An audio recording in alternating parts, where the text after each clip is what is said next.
standards from scientists such as Professor Kawata. We make our way to St. Louis, in the US state of Missouri. This is where Monsanto's headquarters are located. Monsanto is the world's largest producer of genetically modified seed. Again, we request an interview, but again, even at the company's headquarters, our request is turned down. Insiders have long been telling us to continue our search in Washington. That's where the center of the debate is located. Some internet research tells us what they mean. Time and again, a connection between Monsanto and the United States Food and Drug Administration, the FDA, is brought up. Influential politicians are named. Many allegedly worked for Monsanto in the past.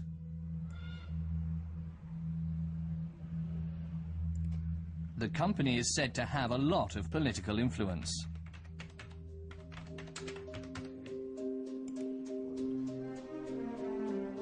Washington, D.C.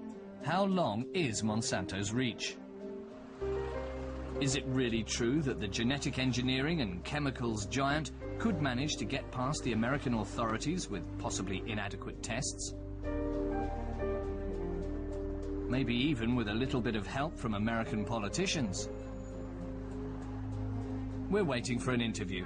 After several rejections, Dennis Kucinich finally agreed to talk to us. As a Democrat from Ohio, he is a member of the House of Representatives. He has some harsh words when it comes to the Food and Drug Administration.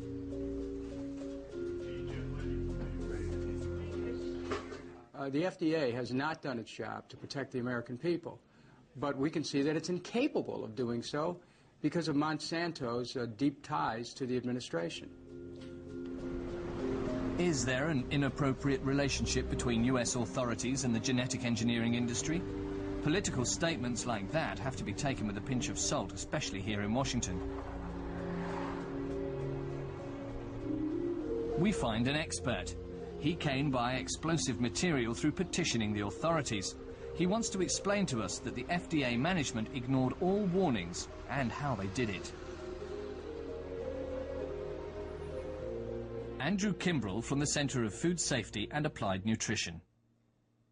What's remarkable about this is that these are the scientists working inside FDA, and when the political appointees at the top of the agency said no testing, no labeling, they say in these documents, where is your science? Why didn't you listen to our science? So now that means that these foods have gone out without the testing, without saying, hey, listen, are these foods toxic? Are these foods causing new allergens? They're out there, they're in the fields, they're in our supermarkets, they're now going around the world without this testing being done, even though FDA's own scientists said these tests should have been done, they had to have been done if these foods were to be proved safe. Section of the FDA. This is really amazing. Here they say genetically modified plants can contain unexpected high concentrations of plant toxicants. In other words, the genetic engineering of these plants can take a safe food and make it toxic. Not only that, but on food allergens, they say that there can be novel allergens, that this genetic engineering of plants can create new allergens never seen before in our food. And that's, again, from the toxicology section of the FDA, their own scientists. This food is not safe. It needs to be looked at. But Monsanto didn't want that examination to happen. So it used its political influence to make sure that the FDA could not do its job. And so to this day, both the United States and people of the world do not know if these foods are safe because Monsanto was able to convince these political appointees not to do their job. This is another issue we would have liked to confront Monsanto about, but they're standing by their decision. No interview. And what about the FDA? A court ruled that the authorities' work was clean and independent. But for Andrew Kimbrell, there is a small clique of politicians, agency managers, and Monsanto. To prove it, he shows us this diagram. Look at this. Look at all these former Monsanto employees. Look at all the various government agencies that they have invaded. This is nothing less than a corporate coup d'etat. This is a corporate takeover of our government agencies by Monsanto. Look at this. This is John Ashcroft, formerly Attorney General and the current president. He had got more money from Monsanto, 5 times more money than any of the other hundreds of members of Congress that they found. He then got this man appointed to the Supreme Court. This is Clarence Thomas, a former lawyer from Monsanto, who recently authored, he was the author of an opinion that said, yes, Monsanto and DuPont, you can patent plants. The upshot of our US research is we have a lot of unanswered questions. Were there really these influences? Is it maybe a particularly American problem? And how does the situation in Europe compare?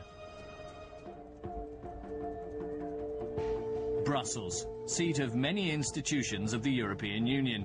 This is where the EU Commission made a very important decision in the early 1990s. Before there is complete clarity about the potential dangers of genetically modified food, it would not be allowed on the plates of consumers. The European Union issued an import ban on all genetically engineered products. The skeptics could breathe again, but hardly anyone reckoned with the irrepressible business will of the biotech industry. It's reported that Monsanto employees regularly fly into Brussels to lobby politicians on genetic engineering. And simultaneously, the US government is exerting pressure on Europe. The World Trade Organization, the WTO, ruled against the EU on its decision to ban the import of GM food. For insiders, it was a cardinal mistake to bow to the pressure of the United States, even though the safety of GM products was not certain. And, like in the United States, there are also doubts about the independence of the European Food Safety Authority. In April 2005, this was broadcast on German television.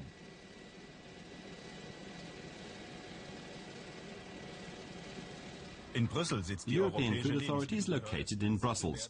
They evaluate the safety of genetic engineering. The European Food Safety Authority should be independent and objective. But doubts are in order, because environmental organizations are accusing scientists of having too close ties to the industry, a serious allegation. Joachim Schiemann, a German on the panel that is supposedly independent, but privately he is a member of an association for the promotion of genetic engineering. And what about Sweet from Britain and his Spanish colleague Puig Dominic? In their capacity of genetic engineering watchdogs, they have to provide information about possible conflicts of interest, and there are plenty of those. Sweet, for example, is a member of the British lobby that champions genetic engineering. He explains that indirect payments or other forms are taking place or have in the past.